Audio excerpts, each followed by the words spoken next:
Paris, une ville de lumière, forgée dans le feu et la fureur. 2000 ans d'histoire vous contemplent. Des rois, des révolutions, des artistes. Préparez-vous à découvrir la véritable histoire de la capitale. Commençons. Tout au long de cette histoire, les Parisiens, obstinés, passionnés, impossibles à réduire au silence, ont fait avancer le cours des événements à coups de barricades, de chefs-d'œuvre et d'idées murmurées qui ont bouleversé le monde. Grâce à l'intelligence artificielle, nous allons insuffler vie à de vieilles gravures oubliées et à des photographies depuis longtemps silencieuses. Nous ne vous raconterons pas cette histoire, vous allez la voir se déployer. Des berges antiques de la Seine jusqu'à la skyline scintillante d'aujourd'hui, voici l'histoire intégrale de Paris. Commençons par le commencement. Avant d'être Paris, ce n'était qu'un amas de cabanes posées sur une île. Vers 259 avant notre ère, une tribu celte nommée les Parisis s'installe sur ce qui s'appelle aujourd'hui l'île de la Cité, cette petite île au cœur de la Seine. Ce sont des pêcheurs, des marchands, des gens du fleuve qui contrôlent un point de passage stratégique. Leur nom, Parisis, signifie peut-être gens de la barque ou artisans, ce qui dit tout de leur mode de vie. Ils n'élèvent pas de monuments, ne rédigent pas de philosophie, ils cherchent à survivre. Puis, en 49 avant notre ère, Jules César débarque. Les Romains ne demandent pas la permission. Ils conquièrent les Parisis lors des guerres des Gaules et le village est incendié durant la Résistance. Mais Rome reconstruit, plus grand, mieux construit, avec son efficacité caractéristique. Il baptise la cité Lutèce, lieu marécageux où demeure entre les eaux. Pas franchement flatteur. La Lutèce romaine se développe sur la rive gauche de la Seine et pendant 3 siècles, c'est une vraie ville romaine. On y érige un amphithéâtre pouvant accueillir 15 000 spectateurs, des thermes, des temples, les fondations de ce qui deviendra le quartier latin. Les routes sont droites, les aqueducs fonctionnent et la vie pour un citoyen romain est franchement confortable. Mais les empires ne durent pas éternellement. Au IIIe siècle, les tribus germaniques déferlent par le nord. Les habitants de Lutèce se réfugient de nouveau sur l'île de la Cité. Ils élèvent des murs, fortifient leur position, le rêve romain s'effrite. Et Lutèce est en train de devenir autre chose, quelque chose qui mérite un nouveau nom.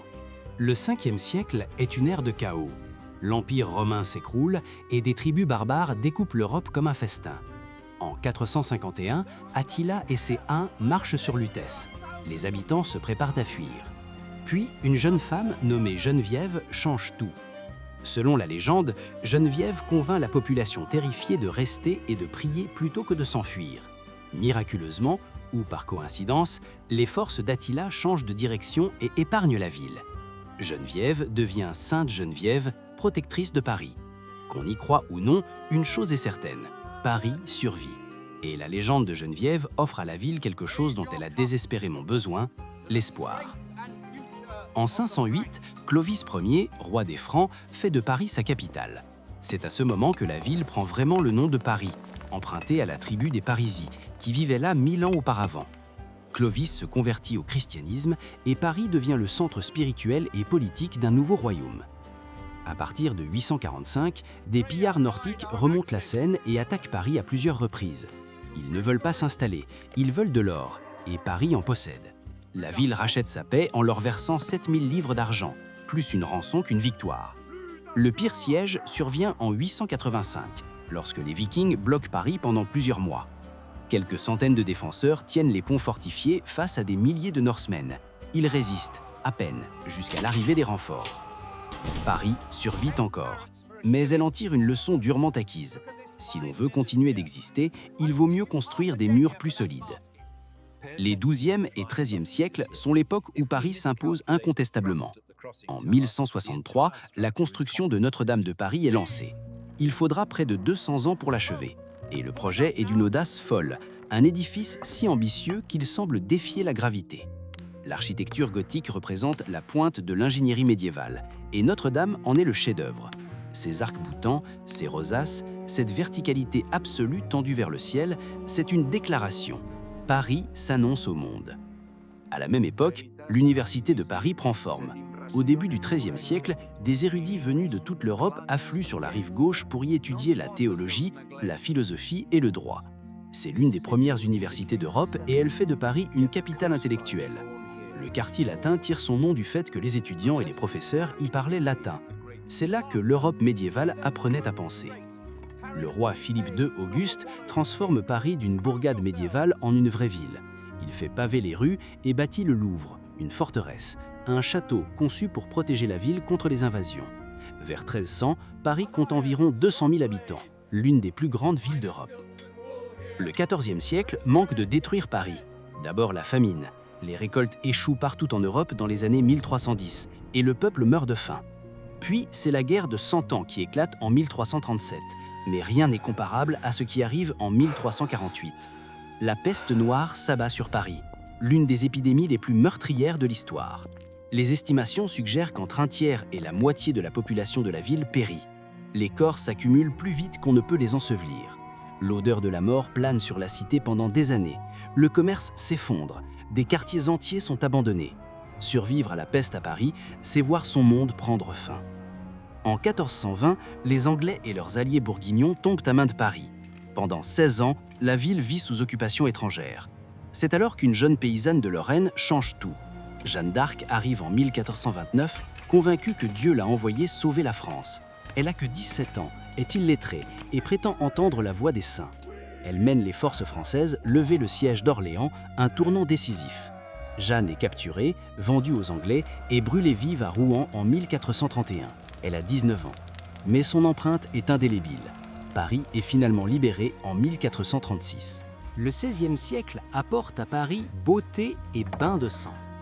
Le roi François Ier importe la culture de la Renaissance italienne en France. Il réaménage une partie du Louvre et invite Léonard de Vinci en France, qui y passe ses dernières années. L'art, l'architecture et l'humanisme s'épanouissent. Paris s'affine. Mais un problème couve. Dans les années 1560, la France se fracture entre catholiques et protestants huguenots. Les tensions explosent le 24 août 1572 lors du massacre de la Saint-Barthélemy. Ce qui débute comme l'assassinat de chefs huguenots se transforme en boucherie à l'échelle de la ville entière. Des foules catholiques traquent les protestants dans les rues. Des milliers sont tués à Paris, leurs corps jetés dans la Seine. Les estimations font état de 70 000 morts à l'échelle nationale. Henri IV entre dans Paris en 1594. Il commande la construction du Pont-Neuf, achevé en 1607, et dessine la place des Vosges. Le XVIIe siècle est l'époque où Paris devient la capitale incontestée de la grandeur européenne. Richelieu fonde l'Académie française en 1635 pour protéger et réguler la langue française. C'est une affaire de contrôle, linguistique, culturel, politique. Louis XIV, le roi Soleil, règne de 1643 à 1715. Il agrandit le Louvre, fait construire l'Hôtel des Invalides en 1670 et commande de grands boulevards. En 1682, il déplace la cour royale à Versailles. Il se méfie de Paris, ville à une histoire trop rebelle. Versailles devient le centre politique tandis que Paris reste le cœur économique et culturel. Les salons deviennent les poumons de la vie intellectuelle. C'est à cette époque que Paris devient synonyme de culture et de raffinement dans le monde entier. Le XVIIIe siècle commence dans l'élégance et s'achève dans le sang. C'est l'âge des Lumières et Paris en est la capitale mondiale. Des philosophes comme Voltaire, Rousseau et Diderot remettent en question l'autorité et imaginent de nouvelles formes de gouvernement. Mais sous les salons, Paris se décompose. La population gonfle à plus de 600 000 habitants. Les pauvres vivent dans des quartiers sordides. Les cimetières débordent. La ville transfère des millions de squelettes dans les anciennes carrières souterraines. Ce sont les catacombes, des kilomètres de galeries tapissées des ossements de 6 millions de Parisiens. Le 14 juillet 1789, les Parisiens prennent assaut la Bastille. La Révolution commence. En janvier 1793, le roi Louis XVI est guillotiné sur ce qui est aujourd'hui la place de la Concorde. 9 mois plus tard, la reine Marie-Antoinette suit le même chemin. La Révolution dévore ses propres enfants. La terreur menée par Robespierre envoie des dizaines de milliers de personnes à la guillotine. En 1794, Robespierre lui-même est guillotiné. La France est épuisée, traumatisée et en quête de stabilité. Napoléon Bonaparte s'empare du pouvoir en 1799 et Paris devient la capitale d'un empire. Il commande l'Arc de Triomphe en 1806, ordonne la construction de la rue de Rivoli et réforme le système juridique avec le Code Napoléon. Il transforme le Louvre en musée public. Paris est la capitale culturelle du monde. Mais les empires fondés sur la conquête ne durent pas. La désastreuse campagne de Russie en 1812 et la défaite de Leipzig en 1813 amènent des armées étrangères aux portes de Paris. En 1814, la ville est occupée. Napoléon abdique, revient pour les 100 jours, mais sa défaite à Waterloo met fin au rêve. Il meurt en exil à Sainte-Hélène en 1821. Après Napoléon, la monarchie est restaurée, mais les Parisiens n'ont pas oublié la Révolution. En juillet 1830, ils renversent le roi Charles X lors des Trois Glorieuses. Les barricades réapparaissent dans les rues. Napoléon III confie à Haussmann la mission de moderniser Paris.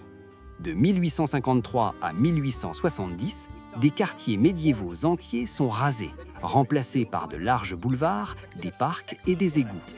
La Paris d'Haussmann, c'est le Paris que nous reconnaissons aujourd'hui. Mais cette beauté a un coût. Des quartiers ouvriers détruits, des milliers de familles expulsées.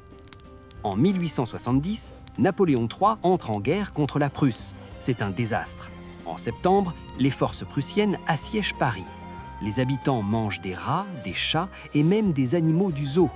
En janvier 1871, Paris capitule. En mars 1871, les Parisiens refusent de subir la défaite en silence. Ils établissent la Commune de Paris, un gouvernement révolutionnaire qui ne dure que 2 mois. Le gouvernement envoie ses troupes. La semaine sanglante fait entre 10 000 et 20 000 morts parmi les communards. Mais des cendres naît un renouveau. La Belle Époque est l'âge d'or culturel de Paris. Les impressionnistes, Monet, Renoir, Degas, peignent la lumière elle-même. Le Moulin Rouge ouvre en 1889. La Tour Eiffel est érigée pour l'exposition universelle. Les Parisiens la détestent au départ, ils la qualifient de laidron métallique, mais elle devient le symbole de Paris, de la modernité, de l'ambition humaine tendue vers le ciel. Le métro ouvre en 1900 avec ses entrées Art Nouveau signées Hector Gumart. Paris vibre, cosmopolite, électrique. Mais en 1914, les lumières s'éteignent sur le continent. La Première Guerre mondiale manque de briser Paris. En 1914, les forces allemandes s'approchent à 30 km lors de la première bataille de la Marne. Des taxis sont réquisitionnés pour acheminer des soldats vers le front. C'est la légende des taxis de la Marne. Paris est sauvé, de justesse. Les années 1920 apportent les années folles. Le jazz américain inonde les boîtes de nuit. Hemingway, Fitzgerald, Gertrude Stein, Picasso font de Paris leur foyer. Coco Chanel révolutionne la mode depuis la rue Cambon. Paris est vivante, électrique, moderne. Le 14 juin 1940, les troupes allemandes défilent dans Paris. La croix gammée flotte sur la tour Eiffel. Pendant 4 ans, Paris vit sous l'occupation nazie. Plus de 13 000 Juifs sont arrêtés lors de la rafle du Veldiv en juillet 1942. La plupart ne reviendront jamais. En août 1944, Paris se soulève.